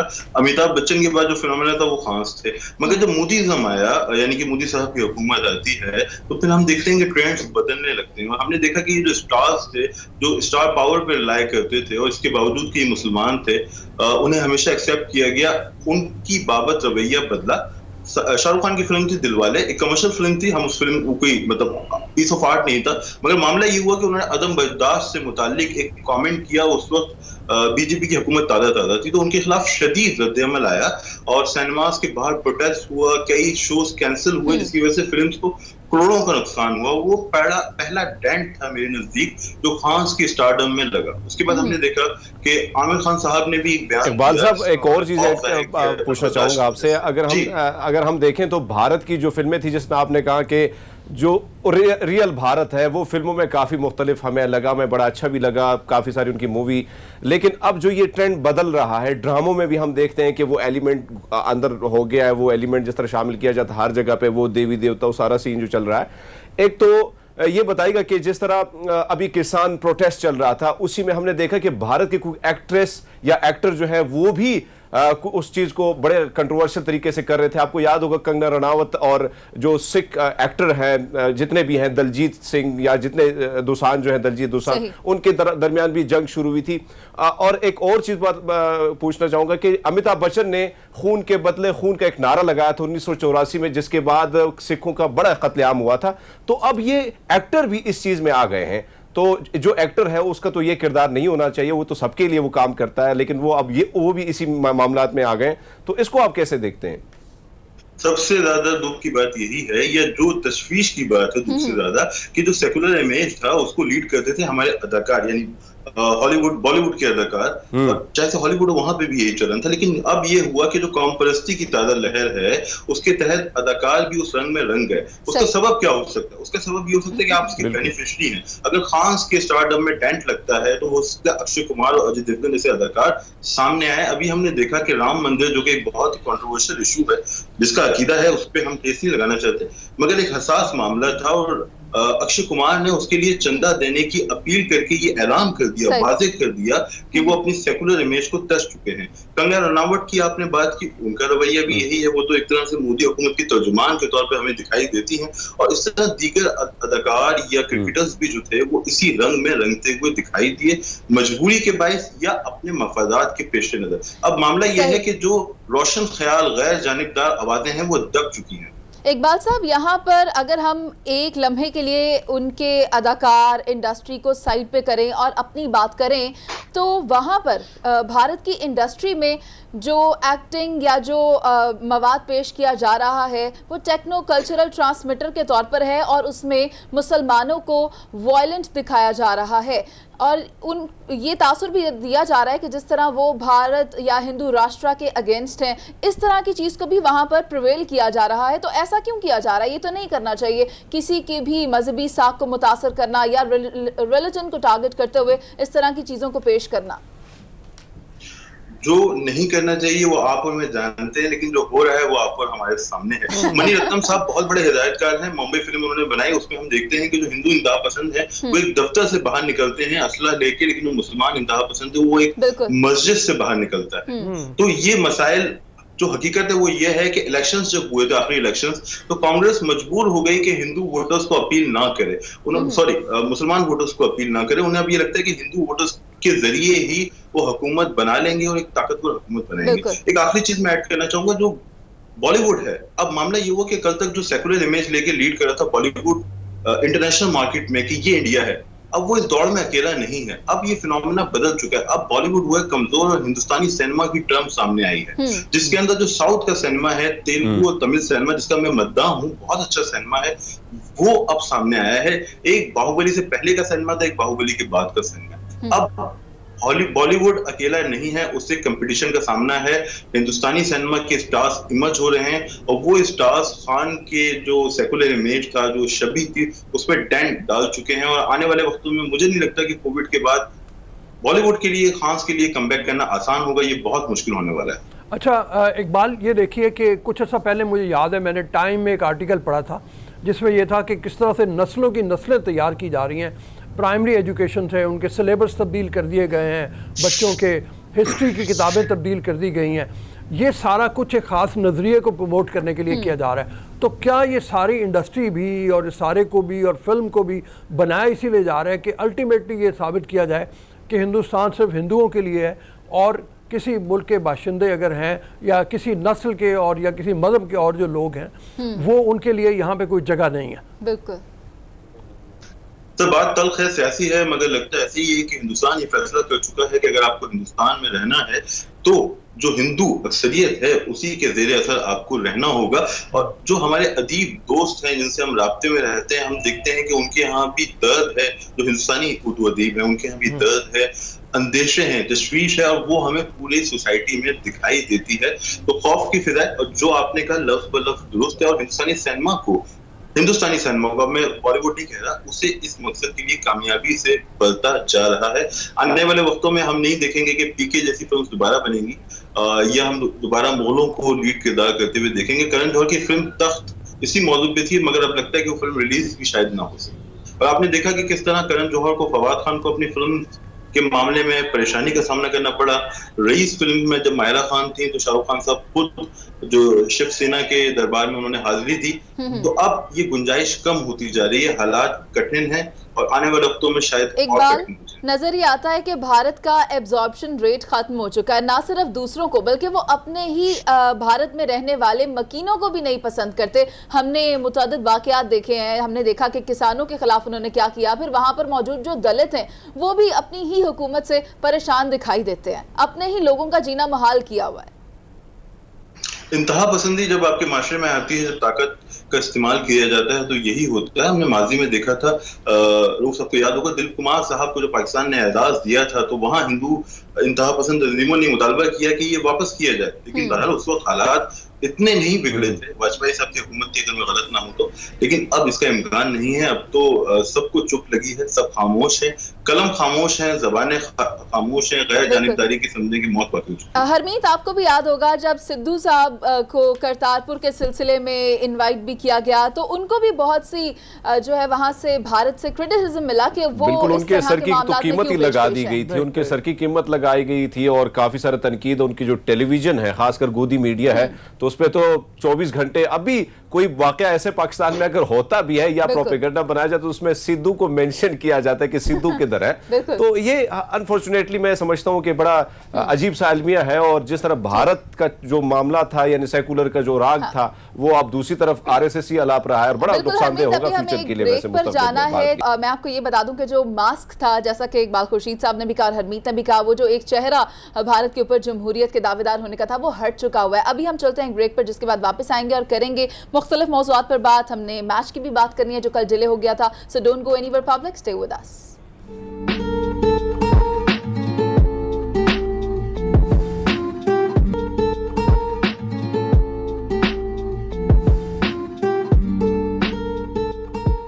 Welcome back public. Irfan Zaheer हमें ज्वाइन कर चुके हैं और स्पोर्ट्स के प्रोग्राम को भी होस्ट करते हैं। हम रोज़ाना इन्हें मदु कर लेते हैं ताकि ये हमारे साथ फैक्ट्स शेयर करें, स्टैट्स शेयर करें। लेकिन हम आपको ये बता दें कि कल जो मैच होना था वो नहीं हो सका। शायकीन इंतज़ार कर रहे थे और उनका इंतज़ार अभी तक जारी है। आज ये मैच होने जा रहा है और ये मैच है इस्लामाबाद यूनाइटेड और क्वेटा ग्लैडिएटर का। मैच हो क्यों नहीं सका? क्योंकि एक ऑस्ट्रेलियन प्लेयर फवाद अहमद जो कि पाकिस्तानी नयाद हैं और उनको कोरोना जो है वो आ गया था पॉजिटिव, जिसकी वजह से मैच डिले हो गया और आज ये मैच होने जा रहा है। तो इरफान, क्या कहोगे कि एहतियात ज़रूरी है? खेल तो हमने खेलना है, शायकीन भी खेलने इस मैच को के साथ महसूस होने के लिए बेताब बेचैन रहते हैं, लेकिन एहतियात कितनी ज़रूरी है? नहीं, सारे प्लेयर ऑलरेडी बबल के अंदर थे और बट ये देखने की चीज़ है कि कौन सी ऐसी चीज़ हुई। ओबियसली फिर आपने वेटर्स भी आते हैं और दूसरा लॉजिस्टिक भी आती हैं, फिर आपने ट्रैवलिंग करनी है, तो might be there some reason कि आप किसी भी जगह से ये, क्योंकि वायरस है, यू नेवर नो कि कहाँ से वो उसके इफेक्ट्स आ जाए। इनको सिम्टम 2-3 दिन से आ रहे थे, इनको पहले ही आइसोलेशन में कर दिया गया था, बट इनका फिर जब पीसीआर हुआ तो फिर कल पॉजिटिव आया। अच्छा। उसी वजह से फिर इनकी फास्ट टेस्टिंग की गई, जिसे रैपिड टेस्टिंग भी कहते हैं, उसमें तमाम टीम्स के प्लेयर नेगेटिव आए हैं। लेकिन अब पीसीबी ने ये डिसाइड किया कि अब इन सब के पीसीआर करवाए जाएंगे।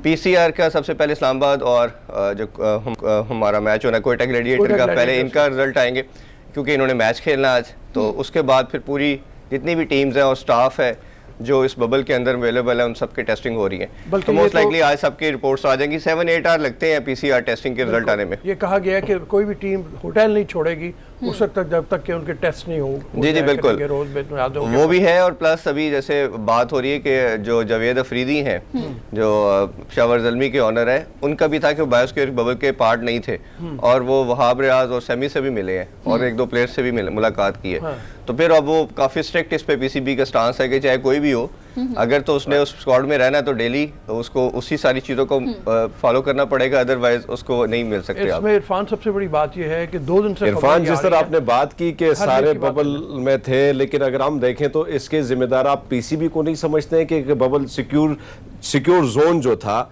जिसकी खिलाफ वर्जी वहाब रियाज और डेरिन समी के हवाले से की गई, मतलब उसको मैं खिलाफ वर्जी कहूँगा कि उसको बड़े आसानी से उनको जाने दे दिया गया। तो मुझे समझ नहीं आया कि अगर इस किस्म के मामला थे तो कोविड तो आना ही था, नहीं देखिए, वो बिल्कुल आपकी बात ठीक है। जैसे आपने हफीज़ को एक दिन या कुछ घंटे डिले के ऊपर आपने उनको चांस नहीं दिया था कि ये हमारी इतनी इंपॉर्टेंट सीरीज, और ये भी इंटरनेशनल स्टैंडर्ड से कम नहीं है, क्योंकि आपके फॉरेन प्लेयर बहुत ज़्यादा पूरी दुनिया में देखी जा रही है। तो इस लिहाज से बड़ा ज़रूरी था, कहीं आपको लाइन ड्रॉ करनी पड़ेगी। अदरवाइज तो ये चीज़ें खुदा न खास्ता अगर एक आधा और प्लेयर के अंदर आया तो फिर प्रॉब्लम बन जाएगी, पैनिक क्रिएट हो जाएगा। ऑलरेडी पैनिक क्रिएट हो चुका है। बट ये अच्छी चीज़ ये है कि अब थोड़े से प्रेसिडेंट आपके पास आ चुके हैं। जैसे फुटबॉल लीग के अंदर भी एक आधे प्लेयर का आया, उन्होंने उसको आइसोलेशन में किया, एक दिन के स्पैन के बाद दोबारा स्टार्ट होगी। इसी तरह यूएस चैंपियनशिप जो है ऑस्ट्रेलिया में हो रही है, उसके अंदर भी ऑस्ट्रेलियन चैंपियनशिप टेनिस की, उसके अंदर भी एक प्लेयर को पॉजिटिव आया, उन्होंने एक दिन का गैप रखा, सारों की टेस्टिंग आई। अब फर्दर पीसीबी का स्टांस ये है कि हर 4 डेज के बाद तमाम प्लेयर, तमाम उनका सपोर्टिंग स्टाफ और जो इसके अंदर बबल के अंदर लोग हैं, सबके जो कोविड टेस्ट होंगे, ताकि अगर कोई किसी जगह पे कोई लैक होती है चीज़ या किसी को लगता है सिस्टमेटिक नहीं भी है तो फिर भी उसको हम साइडलाइन कर दें। मैं यहाँ पर कहना चाहूँगी कि खेल इलाज से बेहतर है। अगर आप खेलना चाहते हैं तो एहतियात करें। और उसी के साथ हम अभी पॉइंट्स अपनी स्क्रीन्स पर दिखाएंगे, which is brought to you by Coca Cola. अच्छा, पॉइंट्स टेबल की अगर बात कर लें तो इस वक्त पेशावर की टीम जो है वो सबसे टॉप पे है। उसने 4 मैच खेले और उसमें 3 जीते हैं और उसके 6 पॉइंट्स हैं प्लस .430 इनका जो लाहौर कलंदर के भी 6 हैं। इसके बाद लाहौर कलंदर है जो प्लस .085 6 पॉइंट्स इसके भी हैं। इन्होंने भी 1 मैच हारा हुआ, 3 मैच जीते हुए। उसके बाद कराची आ जाती है, कराची का 4 में से 2 जीते 2 हारे और प्लस .773 इनका है एवरेज। और इस्लामाबाद उसके बाद आ जाती है, मुल्तान सुल्तान और कोयटा ग्लैडिएटर ये सबसे नीचे है। एक तरफ से देखा जाए आज का मैच ये डिसाइड करेगा, अगर इस्लामाबाद यूनाइटेड जीत जाती है तो वो भी 6 पॉइंट हो जाएंगे उसके, वो भी ऊपर आ जाएगी। और वो सब अगर कोयटा ग्लैडिएटर नहीं जीत पाती तो फिर कोई भी फतह उनके नाम नहीं है और वो 0 पे ही मौजूद रहेंगे, जिससे उनकी टीम का मोराल बहुत नीचे आ जाएगा। ऑब्वियसली फिर उनके लिए शायद इस कंपटीशन में कम्पीट करना भी मुश्किल हो जाएगा। बट आई विश कि कोयटा जीते ताकि एक हंट इंटैक्ट रहे और जो हर मैच है वो लास्ट तक जाए और कोई पता ना हो, जिस तरह लास्ट पीएसएल में भी था। प्लेयर्स में एक स्पिरिट भी बरकरार। जी वो उसी तरह फिर आपका क्राउड का भी इंटरेस्ट रहता है, प्लेयर्स में भी रहता है और तमाम स्पेक्टेटर जो टीवी पे देख रहे हैं या ग्राउंड में देख रहे होते हैं, सबके लिए वो एक उसमें मतलब अगर देखा जाए पोटेंशियल है कोयटा ग्लैडिएटर्स का, ये नहीं है कि पोटेंशियल नहीं है। टीम स्ट्रांग है, उन्होंने पिछले मैच में भी स्कोर बहुत अच्छा किया था, बैटिंग ठीक कर रही है, बॉलिंग में और फील्डिंग में ज्यादातर उनको प्रॉब्लम आ रहा है कि फील्डिंग भी उनकी बहुत पैथेटिक होती चली जा रही है, कैचेस ड्रॉप कर रहे हैं, कप्तान नर्वसनेस का शिकार हो गया है। सबसे बड़ी बात यह है कि सरफराज साहब जो हैं वो लगता है थोड़े से नर्वस हो गए। उनकी नर्वसनेस, अल्लाह करे कि वो मैच जीतें और उनकी नर्वस हो। मतलब इस संडे को मैं इंशाल्लाह उनका शो कर रहा हूँ उनका, तो उनके साथ इंटरव्यू कर रहे हैं, तो ये सारे क्वेश्चन उनसे पूछेंगे। लेकिन प्रोफेशनल हैं, काफी टाइम से कैप्टनसी। एग्रेशन क्यों आ जाता है इतना और वो फिर आप फील्ड में क्यों दिखाते हैं? आपके एग्रेशन की वजह से आपके प्लेयर्स जो हैं वो नर्वस हो जाते हैं, घबरा जाते हैं। अगर आप सरफराज को क्लोजली जानते हैं तो वो शुरू से ही ऐसे हैं। अगर आपको चैंपियन ट्रॉफी सबको याद होगी कि उनका जो स्टाइल है वो ऐसे ही था। अब ऑब्वियसली थोड़ा सा पेनिट्रेट भी कर जाती है चीज, एग्रेशन, जब इतने टाइम से आप टीम के अंदर ना हो, कहीं आप टीम के कैप्टन हो, ठीक है, फिर आप पाकिस्तानी स्क्वाड को लीड कर रहे हो, फिर आप टीम में ना हो, फिर अच्छा आ जाए, खिलाया ना जाए, तो वो प्रेशर तो बिल्ड होता है। ये तो ह्यूमन साइकी है, इसे तो बिल्कुल हम साइड नहीं कर सकते। आज के मैच की तरह देख ली जाए, हम अभी तो ये कह रहे हैं, अपनी ख्वाहिशात का इजहार कर रहे हैं कि अल्लाह करे कोयटा ग्लैडिएटर जीते, इस्लामाबाद। वैसे तो खैर हमारी फेवरेट टीम इस्लामाबाद भी होनी चाहिए क्योंकि हम गैर जानिबदार हैं। हमारा मुझे लगा आप कहेंगे हमारा हरमीत वहाँ बैठा हुआ है, हमारा हरमीत बैठा तो और ज्यादा है। हरमीत आ जाओ, गुफ्तगू में शामिल हो जरा। अच्छा रऊफ साहब, आप इस्लामाबाद की बात करें तो इस्लामाबाद की सवाल आ गया। हम देखते हैं कि शादाब पे कल भी थोड़ी बहुत हमने तनकीद की थी। जाहिर बात है जब परफॉर्मेंस नहीं करेंगे तनकीद तो बनती है, लेकिन अगर हम इस वक्त देखें शादाब खान की जो परफॉर्मेंस है, इस वक्त उस्मान कादिर एक अच्छे बॉलर हैं, जायद महमूद के हवाले से बात की जाए तो उसने भी अच्छी परफॉर्मेंस दी है। क्या लगता है इरफान साहब आपको कि जो इंटरनेशनल टूर होंगे, बहुत आप ये नहीं समझते कि बहुत जल्दी मेजबान ने फैसला कर दिया, उसको नायब कप्तान बना दिया, परफॉर्मेंस तो आपके सामने है, और आगे क्या इनका क्या फ्यूचर आप देख रहे हैं, क्योंकि 2 बॉलर आपके पास लेग स्पिनर आ चुके हैं। अब बड़ा अच्छा क्वेश्चन है। बेसिकली शादाब पहले सोली एक ही लेग स्पिनर थे और आपने उनको बड़ी हाइप भी दी, ऑब्वियसली वो परफॉर्म भी कर रहे थे।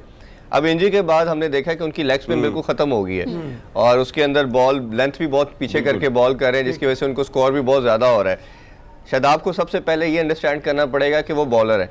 वो अपनी जो बॉलिंग की कंपनसेशन है वो करने के लिए बैटिंग में एक्स्ट्रा जोर लगा रहे हैं कि शायद मैं बैटिंग में परफॉर्म कर जाऊं और मेरी जो बॉलिंग की तमाम डेफिशिएंसीज हैं मैं उसको बैटिंग में एड्रेस करके दूंगा, मैसेज दूं कि जी मैं बड़ा अच्छा ऑलराउंडर हूं। बट ऐसे नहीं चल सकता, आपको पहले बॉलर है, आपने बॉलिंग के अंदर अपना मार्क छोड़ना है और आपने पहले उधर परफॉर्म करके बताना है। खासतौर पर जो आपको याद होगा 4 छक्के इकट्ठे लगा दिए शर्जील ने उनको, तो उसके बाद उन पर बहुत ज्यादा प्रेशर आ गया था। बट उनको सबसे पहले फोकस उस पर करना चाहिए, अपनी बॉलिंग को बेहतर करना चाहिए, अपना बैटिंग ऑर्डर को नीचे लेके आना चाहिए। जो आपसे बेहतर बैट्समैन है, जो प्रॉपर बैट्समैन जिन्हें कहना चाहिए, उनको टॉप ऑर्डर में लेके आए ताकि एक आपका कम्बिनेशन डेवलप हो सके। मतलब कैप्टन को सेल्फिश नहीं हो सकता, अगर कैप्टन सेल्फिश होगा तो फिर ऑब्वियसली उसका रिजल्ट आपको नजर आएगा समहाउ। बिल्कुल सही कह रहे हो आप, मतलब ये कि बॉलिंग उनकी की इतनी बड़ी डेफिशिएंसी है। 2-3 मैच जितने भी उन्होंने खेले हैं वो सारे के सारे उनकी बॉलिंग बड़ी पुअर रही है। बैटिंग तो उनकी खैर ज़ाहिर कोई ऐसी, अब वो कोई स्टीवन स्मिथ तो है नहीं कि जो लेग स्पिनर के तौर पे आया था। अच्छा, ये कोशिश वही कर रहे हैं, उसकी रीजन भी है कि इन्होंने अपने इंटरव्यूज में भी कई दफा कहा कि मेरा जो आइडियल प्लेयर है वो स्टीवन स्मिथ है और मैं उसी को फॉलो करता हूँ, वो तीसरे नंबर पे खेलता। तो आप देखें, फॉलो कर रहे हैं, आप जरूर करें, आइकॉन आपका प्लेयर होना चाहिए, आपका मेंटोर होना चाहिए, उसके लिए आप स्ट्रगल करें, लेकिन अपनी प्लेसमेंट ऑर्डर ठीक भाई स्टीवन स्मिथ ने तीनों फॉर्मेट में प्रूव किया अपने आप को। वो बात सही है, वो लेग स्पिनर के तौर पे आया था, लेग स्पिनर वो बहुत कामयाब नहीं था, लेकिन इस वक्त बैटिंग में वो ऑस्ट्रेलिया का नंबर 1 बैट्समैन, दुनिया के नंबर 1 बैट्समैन जो टॉप 2-3 में होंगे उसमें उसका शुमार होता होगा। अभी हमें एक ब्रेक पर चलना है रऊफ साहब, जिसके बाद हम वापस आएंगे और दोबारा करेंगे खेल पर बात। So don't go anywhere public, stay with अस।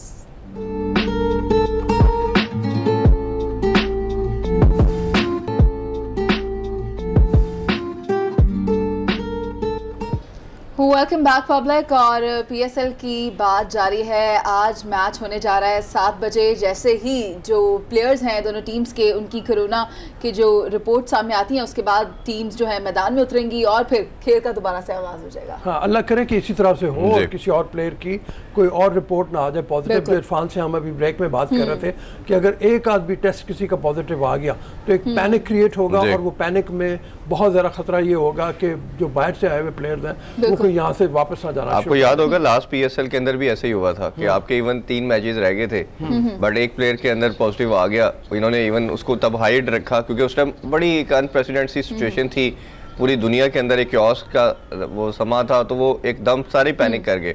जैसे एक के अंदर सिम्टम आए, वो पॉजिटिव आया, इन्होंने इवन पोस्टपोन, इवन आपको पूरा लीग ही पोस्टपोन करनी पड़ गई, जो ऑलमोस्ट फिर जाके बड़े खुश थे शायकीन क्रिकेट जब उन्हें ये पता चला था कि वो फाइनल देखने के लिए 100% आएंगे और सेमीफाइनल्स में 50% आएंगे। उनमें भी एक मायूसी की लहर दौड़ गई। हो सकता है कि अब इस पर एक नया फैसला आ जाए। वैसे इरफान जी हरमीत जी इरफान, मैं पूछना चाह रहा हूं कि कल अगर मैं बात करूं, आप फिर कहेंगे पीसीबी तनकीद करें, लेकिन तनकीद बनती है। कल हमने देखा कि 5:15 बजे उन्होंने क्रिकेट जो टीमें थी वो निकाल ली थी, वो होटल के बाहर थे। फिर हमने देखा कि शायकीन क्रिकेट जो जिन्होंने टिकट लिए होती है, बड़ा मुश्किल होता है स्टेडियम में जाना आजकल के दौर में, सिक्योरिटी से क्लियरेंस, फिर आगे जाके टेस्ट वगैरह सारी चीजें जो आप जाते हैं। अचानक पीसीबी ऐलान करती कि आज 9 बजे मैच होगा और फिर उसके बाद होता है कि कल करेंगे। तो आप नहीं समझते कि बड़ी बौखलाहट की शिकायत थी, मिस मैनेजमेंट आप उसे कह सकते हैं? नहीं, बात आपकी ठीक है, लेकिन ये ऐसे सिनेरियोज हैं जो पहले कभी नहीं हुए। जब ऐसे नए सिनेरियोज आते हैं, नई चीज़ें आती है, तो ऑब्वियसली डिसीजन भी साथ साथ चेंज होते चले जाते हैं। अब जैसे एक चीज़ सिनेरियो बना, आप समझ आई, उन्होंने कहा जी फास्ट टेस्टिंग करनी है, वो की उन्होंने, उसमें कुछ सबके नेगेटिव आए। फिर रात को फिर एक मीटिंग हुई पीसीबी की, उन्होंने डिसाइड किया कि नहीं, इस पे नहीं हम रिलाई कर सकते क्योंकि उसमें कई दफ़ा आपको वेग रिजल्ट भी आता है। तो उन्होंने प्रॉपर रिजल्ट के लिए उसने कहा सबसे एथेटिक टेस्ट जो है वो पीसीआर है। तो आज सब प्लेयर्स के पीसीआर टेस्ट हो रहे हैं। तो ऑब्वियसली आप ग्रेजुअली वक्त के साथ थोड़ा सीखते भी हो, डिसीजन भी चेंज करते हो और उसी के अकॉर्डिंगली चलना पड़ता है। मेरा ख्याल है कि चीज़ें प्लान होनी चाहिए। इसमें एक चीज़ ज़्यादा स्ट्रिक्ट हो जाना चाहिए कि आपके जो भी प्लेयर एसओपी के फॉलो कर रहे हैं, जो बायोस्फीयर बबल के अंदर है, उनसे किसी की मुलाकात का जो सिलसिला कार है उसको ब्रेक करना पड़ेगा। कहीं ना कहीं तो मिस्टेक हुई है, कोई ऐसा ब्रेकिंग आई है जिसकी वजह से ये पॉजिटिव हुआ है, तो वो आपको कहीं उसको मिनिमाइज करना है, उस रिस्क को, कि कोई उस बायोस्फीयर बबल में ना एंटर हो सकता है, ना कोई जा सकता है बाहर। तो ये सबसे ज़रूरी स्टेप है जो भी लेने वाली चीज़ है।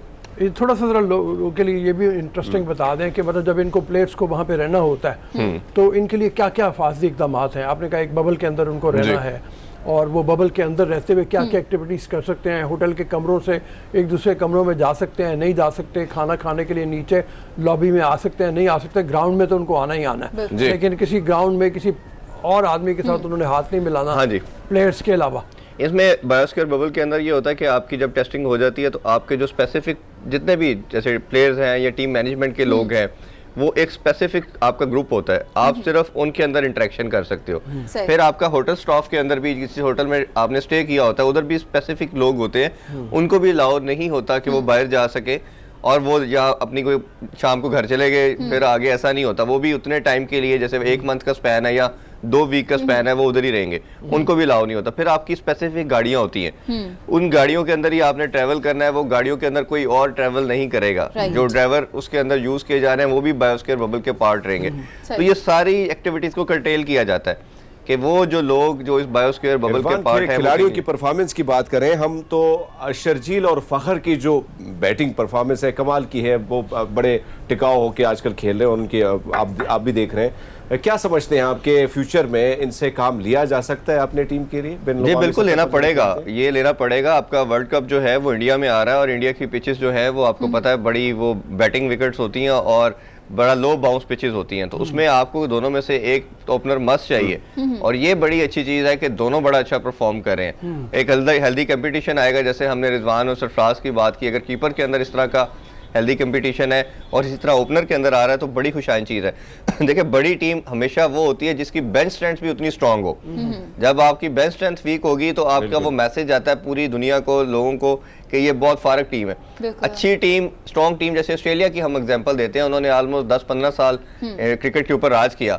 वो क्या होता था कि जो उनकी बेंच स्ट्रेंथ होती थी इतनी स्ट्रांग होती थी कि अगर किसी भी प्लेयर को वो बाहर बिठाते थे जो उसकी जगह पर रिप्लेस करता था, वो उससे भी बढ़ के आता था, परफॉर्म करता था। जी, तो ये बड़ी अच्छी चीज है कि हमारे पास बैकअप कीपर भी उतनी आउटस्टैंडिंग है। यहाँ पे क्या होता है इरफान, ट्वीट्स आने शुरू हो जाते हैं यहाँ पे आकर, फिर पिच पर आकर बैट जोर जोर से चलने शुरू होता है, बॉल गेंद जोर जोर से आनी शुरू। देखिए उसमें दो चीजें हैं, अगर आप देखें ना क्रिकेट की ब्यूटी के लिहाज से बात करें तो ग्राउंड के अंदर, जैसे आमिर के एग्रेशन पे कल बहुत बात हो रही थी, हमने भी बात की काफी ज्यादा, हमने भी की, लेकिन मेरा ख्याल है कि इस तरह की चीजें क्रिकेट की ब्यूटी को एनहांस करती है। थोड़ा सा आपको लाइन जरूर ड्रॉ करनी चाहिए कि एथिक्स को नहीं छोड़ना चाहिए, बट जैसे उसने शाहीन ने बड़ा एग्रेशन शो किया, इसने किया, ये क्रिकेट की खूबसूरती है। अगर आप वो टाई पहन के तो नहीं गेम खेल रहे, ये थोड़ा सा आप इसका नजर आएगा, यही खूबसूरती है। शुएब अख्तर हमें याद है, वसीम अकरम हमें याद है, तो ये क्रिकेट को जिंदा रखने के लिए, उसके अंदर एनर्जी लाने के लिए, T20 में पर्टिकुलरली ये चीजें होंगी तो मजा आएगा। जैसे आमिर ने पूरे क्राउड को खड़ा किया पहले, फिर आउट किया डेनली को, तो ये बड़ा खूबसूरत चीज है। बट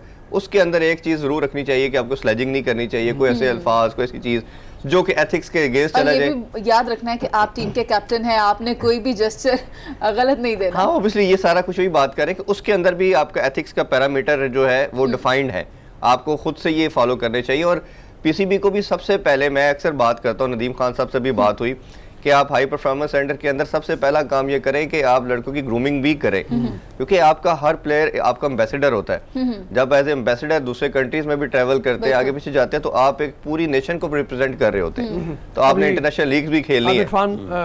काफी स्ट्रक्चर जो गेम का इस तरह से है, तब्दील होने वाला है कि और थोड़े से मैचेस के बाद हमने लाहौर आ जाना है, सारी की सारी मतलब इसको उठा के, अल्लाह करे कि और कोई कोरोना पॉजिटिव ना निकले कोई प्लेयर, और लाहौर में आके बड़े अच्छे तरीके पे, अच्छे इंतजामात के तहत। एक बात कम से कम ये हो गई ना कि पीसीबी और बाकी भी इंतजामिया जो है वो मोहतात हो गई है, और ज़्यादा उनको प्रिकॉशंस लेने की ज़रूरत पड़ गई है। तो लाहौर में हम पहले भी बात कर चुके हैं, यहाँ का फॉर्मेट बिल्कुल पिचेस का मुख्तलिफ होगा, यहाँ पे मौसम बिल्कुल मुख्तलिफ है, यहाँ पे ड्यू फैक्टर ज़्यादा है, तो यहाँ पे अल्लाह करे कि मतलब अब इंतजामों में जो मतलब इंतजामात में जो हो रहा है वो इसको भी मद्देनज़र रखा जाए कि एहतियात करनी है खेल।